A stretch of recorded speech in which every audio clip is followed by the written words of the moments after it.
Bonjour et bienvenue à tous pour cette nouvelle affaire. Il est 7h47 ce matin-là quand l'opérateur des urgences de Herndon, dans l'État de Virginie, décroche son téléphone. Le nom de la personne qui appelle est indiqué sur son écran, une certaine Juliana Magalhães.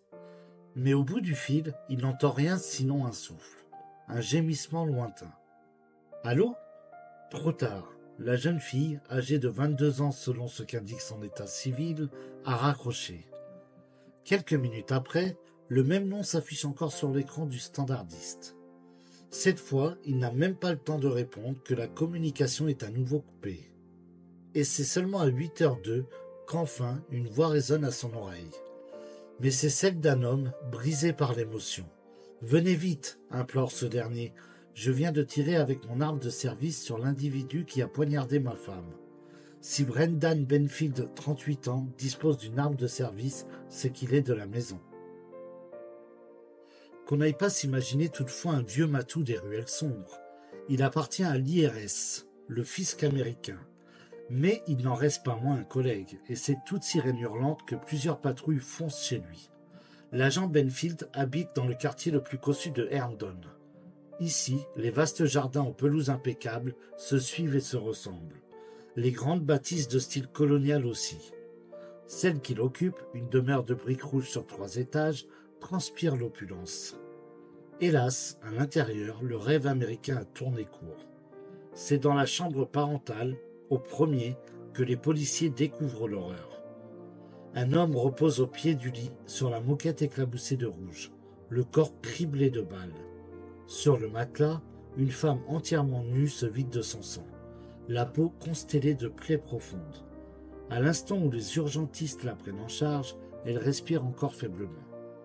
Mais il est malheureusement trop tard. Christine Benfield, 37 ans, décède avant son arrivée à l'hôpital, laissant derrière elle 2 orphelines et un époux dévasté. Entendu au poste, celui-ci fait son possible pour mettre de l'ordre dans ses idées. À bientôt 40 ans, Brendan Benfield arbore la brioche de ceux qui ne voient plus le terrain. Mais il demeure un policier, un vrai. Il sait qu'à ce stade de l'enquête, chaque détail peut compter. Aussi parvient-il à ravaler ses larmes pour livrer un récit précis de cette matinée d'épouvante. « Je suis parti tôt de chez moi, vers 7h du matin, commence-t-il. Je prends chaque jour mon petit déjeuner au McDrive, juste à côté de chez moi. Je buvais mon café dans la voiture quand Juliana m'a appelé. Juliana, c'est sa jeune fille au père.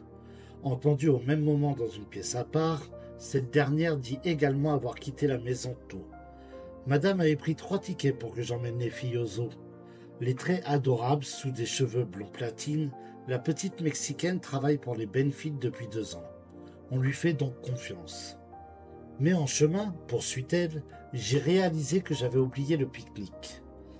Une fillette au bout de chaque bras, la jeune fille fait donc demi-tour et regagne la luxueuse demeure de ses employeurs. Mais en arrivant, elle découvre garée devant la bâtisse une voiture qu'elle ne reconnaît pas. Un homme en sort sans la remarquer, un sac sur le dos, et entre dans la maison. C'est là que j'ai appelé monsieur, raconte Juliana. Dans la pièce d'à côté, l'agent Benfield enchaîne. J'ai lâché mon McMorning et j'ai foncé. On imagine les doutes qui assaillent alors le père de famille. Qui est ce type qui vient voir sa femme quand elle est seule? Son amant? En arrivant devant chez lui, il repère tout de suite la voiture suspecte. Juliana est là, qui lui fait des signes depuis l'allée. Ils vont ensemble mettre les petites au sous-sol et engagent un conciliabule pour décider de la marche à suivre. C'est alors que des hurlements à l'étage les font monter précipitamment. J'ai pénétré à toute volée dans notre chambre, raconte Benfield. Christine était complètement nue sur notre lit. Il y avait ce type qui l'a poignardée encore et encore. En nous voyant, il a plaqué sa lame sur la gorge de ma femme.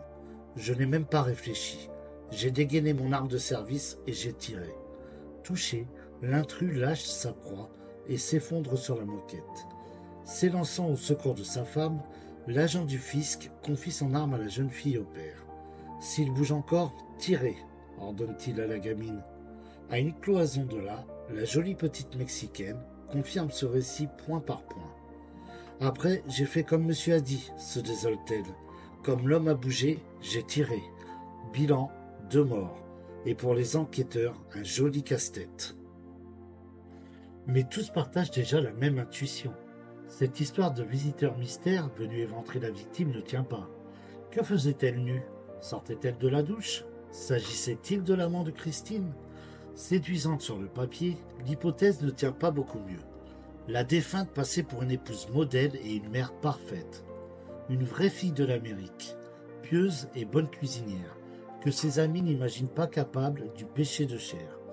Mais alors quoi? La disparue cachait-elle, derrière sa façade lisse, un tempérament plus sulfureux? Pour tenter de comprendre, les enquêteurs dressent bien sûr le portrait de l'homme abattu à ses pieds. Joseph Ryan était un célibataire un peu paumé, qui habitait seul avec son chien dans la cave de sa grand-mère. Accro au porno tendance hard, il fréquentait assidûment les forums de discussion en ligne dédiés au BDSM et autres pratiques fétichistes. Mais il y a peu, en éclusant les salons de discussion du site, l'homme était tombé en ligne sur une certaine Anastasia 29, une correspondante particulièrement délurée. Dans l'historique de leurs échanges, l'inconnu lui confie ses fantasmes. Ce qu'elle aime, c'est sentir la pointe d'un couteau lui dessiner les courbes, quitte à y laisser une goutte de sang. Plus tard, elle le supplie de venir la rejoindre. Le mieux, explique-t-elle, serait qu'ils se voient le matin, à l'heure où son mari est absent, suivent une adresse et une date. Joseph Ryan, trop content de l'aubaine, ne se le fait pas répéter. Dans son petit dossier réservé, il place une photo de la belle.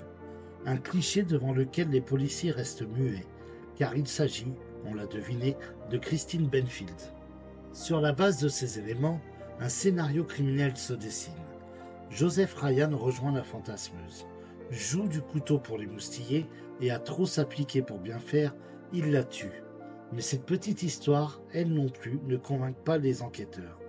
Pour eux, le casting ne va pas et la scène de crime est trop épouvantable. De plus, un détail les chafouine. Dans les messages en ligne d'Anastasia 29, il y a plein de fautes d'orthographe, alors que Christine Benfield n'en faisait pas. Conclusion, ce n'était certainement pas elle derrière le clavier. Mais qui alors? Les soupçons convergent rapidement vers un certain veuf éploré. De longs mois plus tard, la vérité, on la connaît dans ses grandes lignes. Elle était au fond assez basique. En réalité, ça faisait plus de 2 ans que Brendan Benfield entretenait une liaison avec sa séduisante jeune fille au père. Fou amoureux, il l'emmenait en week-end à New York et la couvrait de cadeaux. Mais la jolie Miss en voulait plus. Juliana voulait le titre officiel de maîtresse de maison. Selon toute vraisemblance, c'est donc ensemble qu'ils auraient décidé d'éliminer Christine, devenue trop encombrante. Et c'est encore ensemble qu'ils auraient imaginé ce scénario complètement fou. Recruter sur internet un agité de la braguette, lui faire miroiter un plan cul bien barré et intervenir au milieu de la scène pour que le crime ressemble à une séance SM qui dérape. Tout était bien huilé, oui, sauf que la ficelle était sans doute trop grosse. Les policiers n'y ont pas cru. Plusieurs mystères restent cependant à éclaircir. Qui se cachait derrière le pseudo d'Anastasia 29? Brendan Benfield lui-même? Sa petite protégée? Les deux ensemble? Par ailleurs, qui a véritablement porté les coups de couteau fatal? Qui a tiré? Enfin, pourquoi Juliana Magalhaes a-t-elle dû s'y prendre à 3 reprises pour joindre les secours ce matin-là? N'était-ce pas le plan prévu? Brendan a-t-il essayé de l'en empêcher? Les 2 amants diaboliques, qui seront jugés séparément en novembre et février prochain, auront encore beaucoup de choses à expliquer devant la justice. Seule certitude définitive, leur beau projet de vie commune ne verra pas le jour avant quelques décennies. Sans doute aurait-il mieux fait de s'en tenir au stade de la liaison. Merci d'avoir suivi cette vidéo. Si cette histoire vous a touché, n'hésitez pas à vous abonner et à activer la cloche pour ne manquer aucune de mes prochaines vidéos. Prenez soin de vous et à très bientôt pour une nouvelle affaire.